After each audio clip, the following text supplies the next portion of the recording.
cuplikannya ada di HP saya. Dia bilang, saya satu waktu pernah ke Mesir, dan di Mesir ini saya lagi dari satu daerah mau ke Kairo, dari Iskandaria satu kota mau ke Kairo. Itu saya tiba di Kairo mungkin sekitar jam 2 malam. Pesawat saya selepas subuh harus berangkat kembali ke Saudi. Dia bilang, saya telepon pengurus masjid, saya mungkin mau mampir di masjid yang saya ceramah kemarin di Kairo itu. Saya mau tinggal di sana mungkin 2 jam 3 jam istirahat. Nanti habis itu baru kemudian saya berangkat ke Saudi habis subuh. Dia bilang, saya masuk ke masjid, tiba jam 2 malam, turun dari mobil, saya lihat masjid lampunya nyala semua nih. Kemudian setelah saya masuk masjid, saya temukan ada orang di mihrab, imam lagi sujud nangis-nangis. Dan luar biasa, tangisannya itu kalau orang dengar membuat orang yang dengar pun mau menangis. Jadi saking luar biasa dia merengeknya sama Allah dalam sujudnya. Kata Syekh ini, saya pun sambil berdoa sama Allah, ya Allah kabulkan permintaannya orang ini, walaupun saya belum tahu apa yang diminta gitu. Dia bilang selesai dia sholat, saya dekati dia, saya bilang, Masya Allah, doa apa ini? Luar biasa ini. Doa yang diikuti dengan tangisan di sepertiga malam menjelang subuh. Allah turun ke langit bumi, dikabulkan nih. Dia bilang, demi Allah Syekh, karena Syekh ini orang Arab biasanya panggil, bisa orang pintar, bisa orang kaya, bisa orang tua. Jadi kalau antum dipanggil Syekh jangan bangga dulu ya, karena banyak maknanya itu ya. Jadi dipanggil Syekh, kita tidak tahu, biasa juga di Saudi begitu ya. Kalau ada orang kita tidak kenal dipanggil Syekh, Syekh sini Syekh, walaupun antum bukan Syekh sebenarnya gitu ya. Maka dia bilang, demi Allah Syekh, dia tidak tahu kalau ini orang memang ulama gitu. Istri saya sekarang lagi dirawat di rumah sakit, dan saya harus bayar 14.500 jenih atau ponnya Mesir.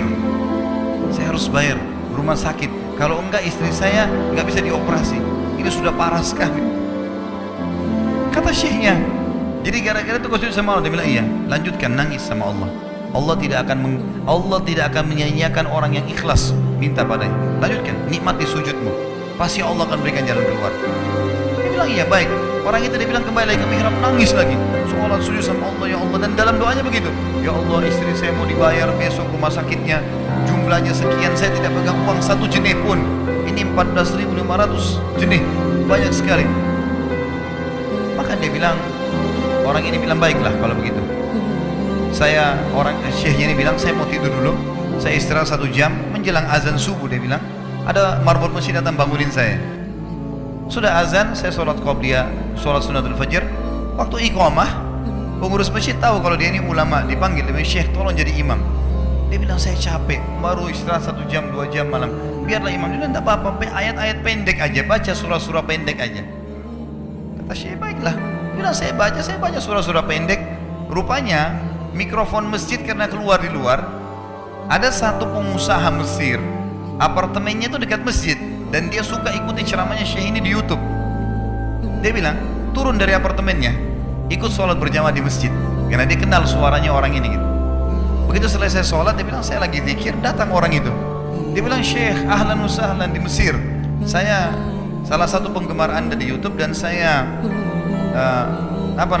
dengar suara tadi. Saya tadinya mau sholat di masjid lain, saya ke masjid ini.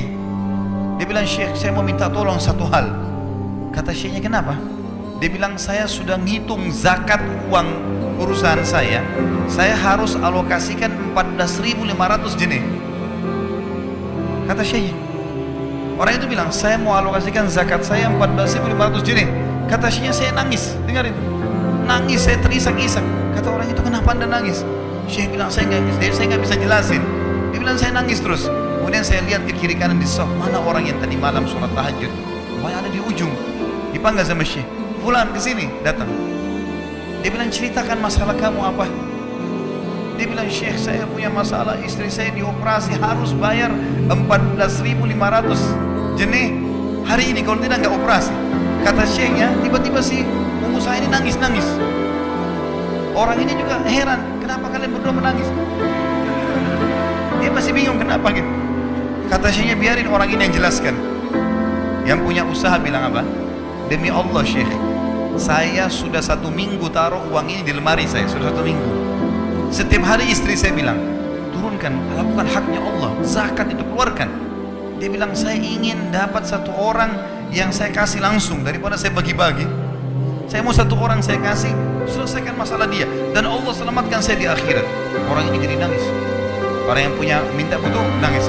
Kata pengusahanya, ini uangnya silahkan, 14.500. Semoga Allah selesaikan urusan saya di akhirat gara-gara saya bantu kamu. Kata syekhnya, demi Allah yang terjadi, orang ini, yang siapa namanya, orang yang punya uang ini, yang dikasih uang, dia tiba-tiba lupakan saya dan lupakan si pemilik uang. Dia langsung angkat kepalanya ke langit sambil menangis mengatakan, ya Allah, aku mencintaimu. Terpenuhi kebutuhannya gitu ya. Kuasa Allah. Teman-teman, cuman kita selalu buru-buru. Kalau seseorang kita di perusahaan mau dinaikkan gajinya saja, mau naikkan jabatannya, dia harus tulis permohonan. Tidak mungkin juga baru hari ini dimasukkan kemudian ketuk ruangan di rootnya, mana permintaan saya kemarin, atau hari ini, nggak mungkin.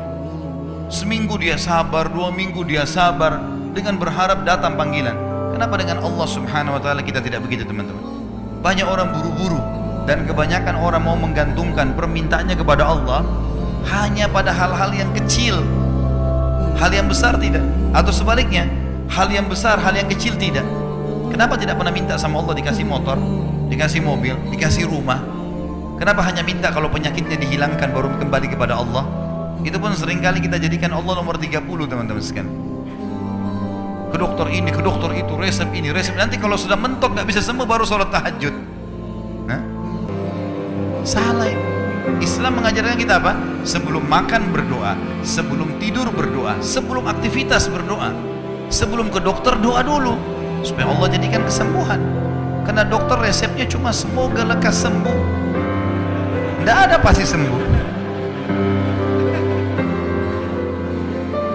Makanya teman-teman sekalian, kembali kepada Allah adalah jalan yang paling luar biasa gitu. Coba merengek kepada Allah SWT. Allah pasti tidak akan pernah memungkiri janji-janji.